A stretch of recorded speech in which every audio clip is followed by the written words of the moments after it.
ప్రేక్షకులకందరికీ నమస్తే. క్రికెట్ అంటే నాకు పెద్ద ఇంట్రెస్ట్ లేదు ప్రేక్షకులు. చిన్నప్పటి నుంచి కూడా ఎప్పుడు క్రికెట్ చూడను. పోతే క్రికెట్ కు సంబంధించిన ఒక వార్త, దీనికి రిలేటెడ్ వార్త ఒకటి విందాం.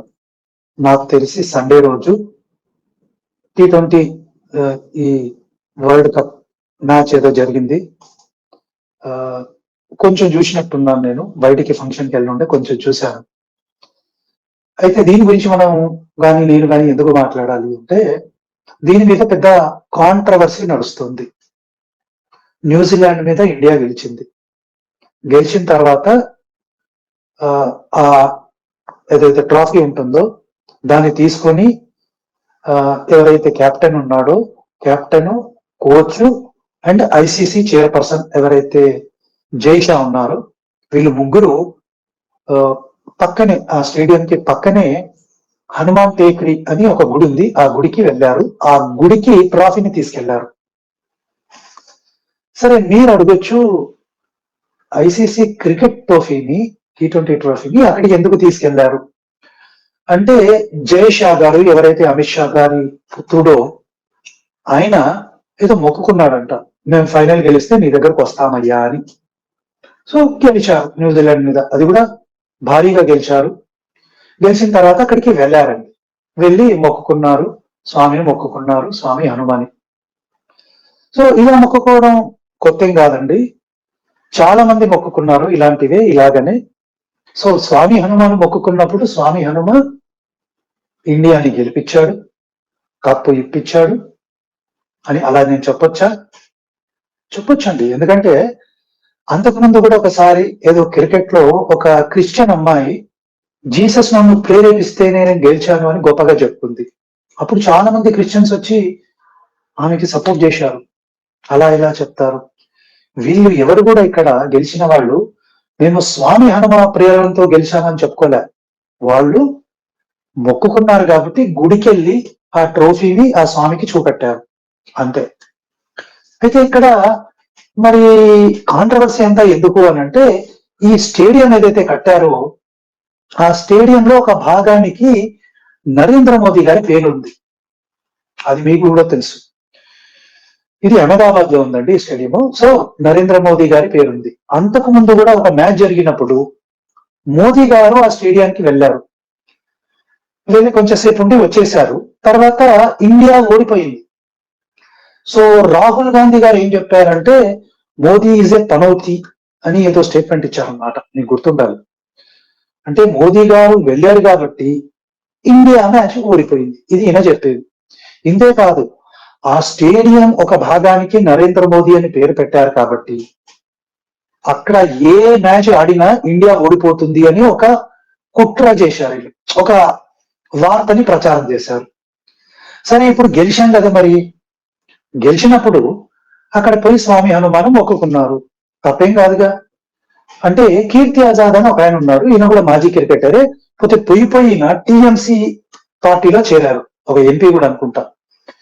సో ఈయనకు అబ్జెక్షన్ వచ్చింది, అట్టెట్లా నువ్వు గుడికి వెళ్తావు, మనోభావాలు మట్టిగడ్డలు అనేదో మాట్లాడాడు ఈయన. చర్చికి ఎందుకు వెళ్ళొద్దు, మసీద్లకు ఎందుకు వెళ్ళొద్దు, దర్గాలకు ఎందుకు వెళ్ళొద్దు, గుడికే ఎందుకు వెళ్ళాలి? చాలా సింపుల్ లాజిక్ అండి. చర్చ్ అనేది దేవుడు ఉండే ప్లేస్ కాదు.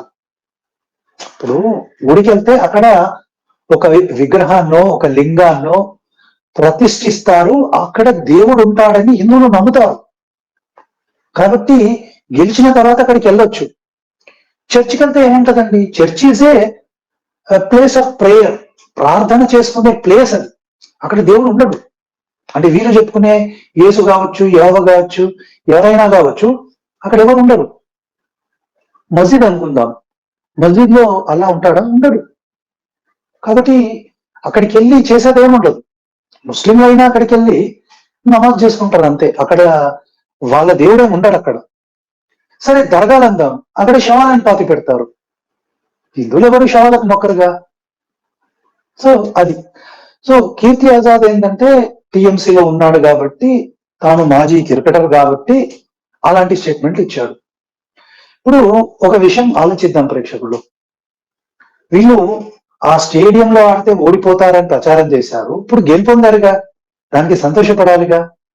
పోనీ పోయేటోళ్ళు అందరూ ఎవరైతే ముగ్గురు పోయారో వాళ్ళేమన్నా క్రిస్టియన్స్ ముస్లిమ్సా? కాదు, వాళ్ళు హిందువులు అందరూ. సూర్యకుమార్ ఏంది, గౌతమ్ గంభీర్ ఏంది, లేకుంటే జైషా, వీళ్ళంతా హిందువులు. కాబట్టి హిందువులు గెలిస్తే ఏం చేస్తారండి? గుడికి వెళ్తారు, అక్కడ మొక్కుకుంటారు. సో మీరు అడగొచ్చు, అదేంటండి రాఫీని ఎట్లా తీసుకెళ్తారు మీరు? అరే మొక్కుకున్నారు కాబట్టి తీసుకెళ్లారండి.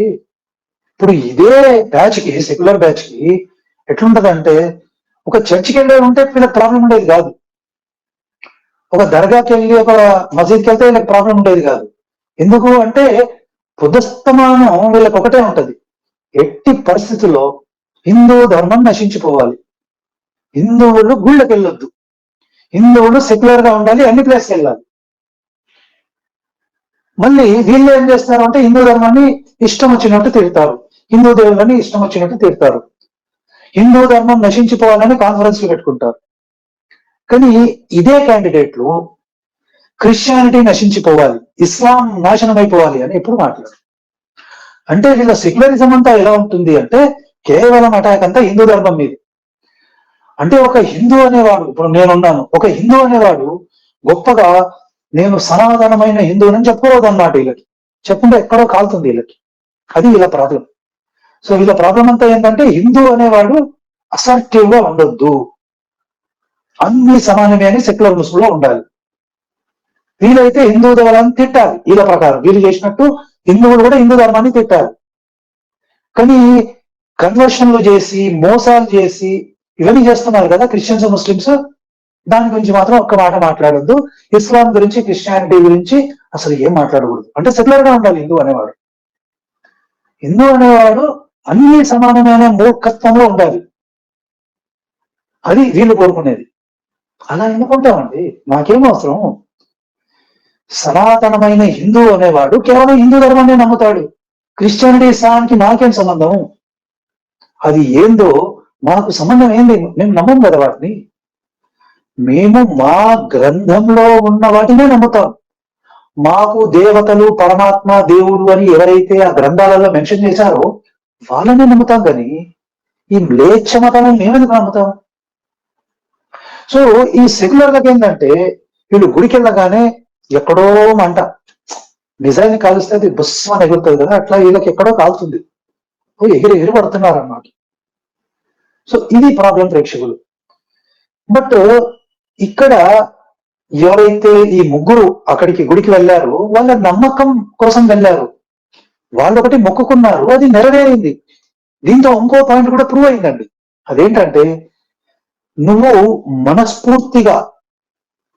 మనస్ఫూర్తిగా ఆ హిందూ దేవుళ్ళని మొక్కుకుంటే పని అవుతుందండి. మ్యాచ్ గెలవాలి అన్నాము, గెలిచాడు, అదర్ సైడ్ ఉండదు. యేసు నాకు అది, యేసు నాకు ఇది అని అన్ని బకవాసు ఫేక్ టెస్టిమనీలే కానీ నిజంగా ఏం జరగదు అక్కడ, మొత్తం బమ్మాడుస్తు. కాబట్టి ఇలాంటి లేచదేవుని నమ్ముకుంటే మనకు వర్క్ కాదు. సో దీంతో ఇంకోటి ఏం ప్రూవ్ అవుతుంది, ఆ స్టేడియం మంచిది కాదు, నరేంద్ర మోడీ పేరు పెట్టినందుకు ఇంకా మంచిది కాదు అని ఏవేవో చెప్పిన వీళ్ళు అవన్నీ పోయాయి, డమాబస్ అయిపోయాయి.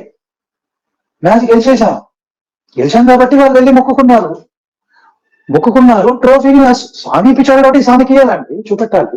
సో చూపెట్టారు, దాంట్లో తప్పే ఉంది. ఇంకోటి వెళ్ళిన వాళ్ళందరూ హిందువులే, వాళ్ళు క్రిస్టియన్లో ముస్లింలో అయితే అక్కడికి వెళ్ళేవాళ్ళు, వాళ్ళు కాదు. సో గుడికే వెళ్తారు, ఇంకా ఎక్కడికి వెళ్ళరు. సో అది ప్రేక్షకులు.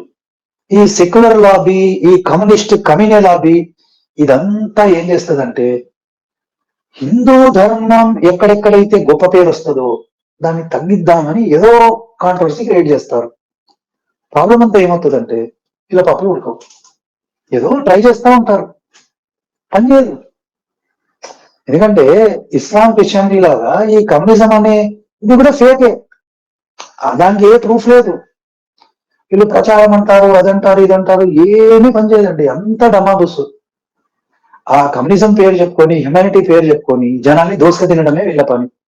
దోసుక తినడమే కాదు, ప్రజల్ని దేశద్రోహిని చేసి మన మీదికే తోలుతారు. దానివల్ల నష్టపోయేది మనము, మన దేశం.